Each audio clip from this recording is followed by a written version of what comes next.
Assalamualaikum warahmatullahi wabarakatuh. Sampurasun wilujeng patepang deui sareng Bapak di tahun ajaran 2000 hiji 2022. Dina danget ieu Bapak akan mengajarkan pelajaran bahasa Sunda buat kelas 9 dengan materi adalah biantara.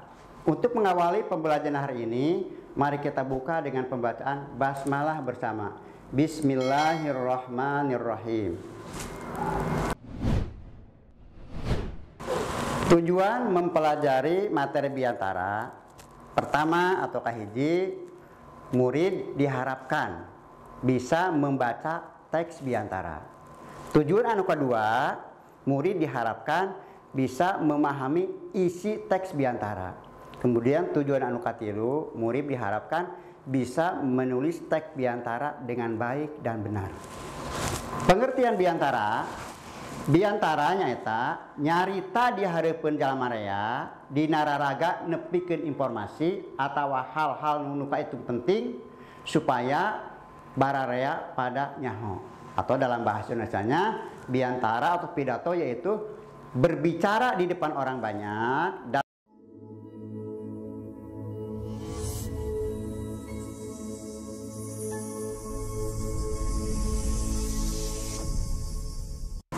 Assalamualaikum warahmatullahi wabarakatuh. Sampurasun wilujeng patepang deui sareng Bapak di tahun ajaran 2000 hiji 2022. Dina danget ieu Bapak akan mengajarkan pelajaran bahasa Sunda buat kelas 9 dengan materi adalah biantara. Untuk mengawali pembelajaran hari ini, mari kita buka dengan pembacaan basmalah bersama. Bismillahirrahmanirrahim. Tujuan mempelajari materi biantara pertama atau kahiji, murid diharapkan bisa membaca teks biantara. Tujuan anu kedua, murid diharapkan bisa memahami isi teks biantara. Kemudian tujuan anu katilu, murid diharapkan bisa menulis teks biantara dengan baik dan benar. Pengertian biantaranya eta nyarita di hareupeun jalma rea dina raraga nepikeun informasi atau hal-hal nu itu penting supaya bararea pada nyaho. Atau dalam bahasa Indonesianya biantara atau pidato yaitu berbicara di depan orang banyak dalam rangka menyampaikan informasi atau hal-hal yang dianggap penting supaya orang banyak pada mengetahui. Jalma anu ahli dina nepikeun biantara disebut orator, sedangkan teks biantarana disebut orasi. Ayeuna struktur teks biantara.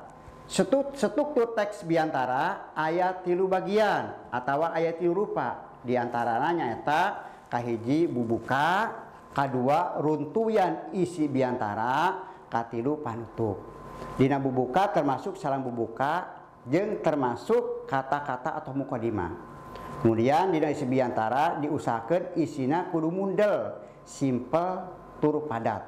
Dina panutup biantara diusahakeun yaitu kalimat-kalimatna kudu ngentep seureuh atau ada sistematis ya, sistematis dina nutup kata-kata biantarana. Terus dina nepikeun biantara aya sababaraha hal anu perlu diperhatikeun. Di antarana kahiji kudu parigel muka biantara supaya nu gandengkeun kataji. Ulangi, dina nepikeun biantara kahiji kudu parigel muka biantara supaya anu ngadengkeun kataji. Jadi harus terampil ketika menyiapkan biantara supaya yang mendengarkan tertarik. Bagaimana terampil? Pertama, salam bubukanya, penampilannya, kemudian kata-kata mukadimahnya.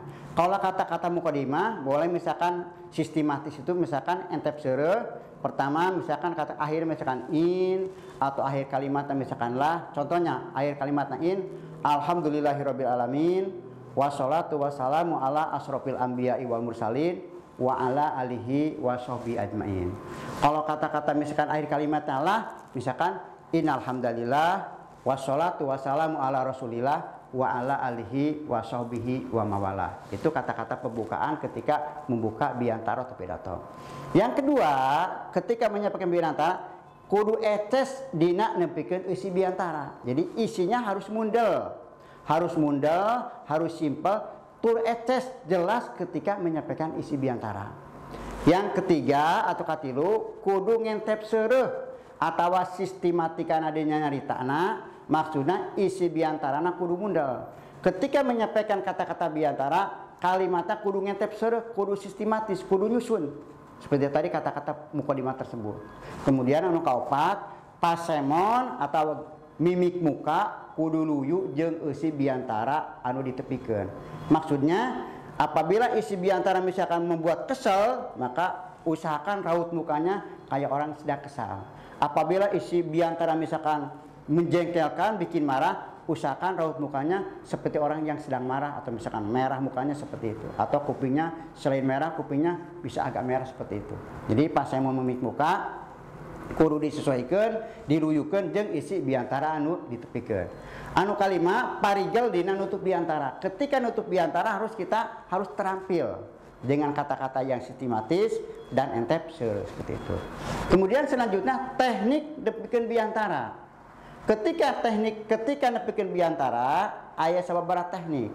Pertama, diantarana teknik ketika nepikeun biantara aya teknik ekstemporan atau biantara biasa ditalar tanpa naskah. Jadi cara menyampaikannya udah di luar kepala materinya, tanpa pakai teks, tanpa pakai naskah. Yang kedua teknik impromptu, nyata biantara dadakan tanpa persiapan, samemehna atau spontan hanteu ditaharkeuna etekna. Jadi improv tersebut jadi biantaranya dadakan, tiba-tiba suruh pidato atau suruh biantara dadakan, itu harus persiapan materi sebelumnya, atau misalkan materi harus ada di luar kepala.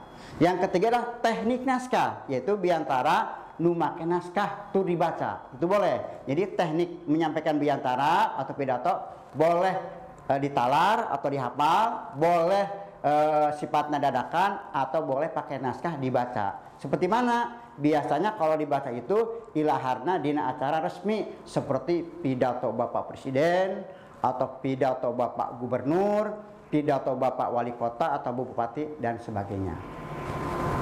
Kemudian selanjutnya padika ngaregepeun biantara. Apabila kita sedang mendengarkan biantara atau pidato, ada beberapa hal anu perlu kita perhatikan.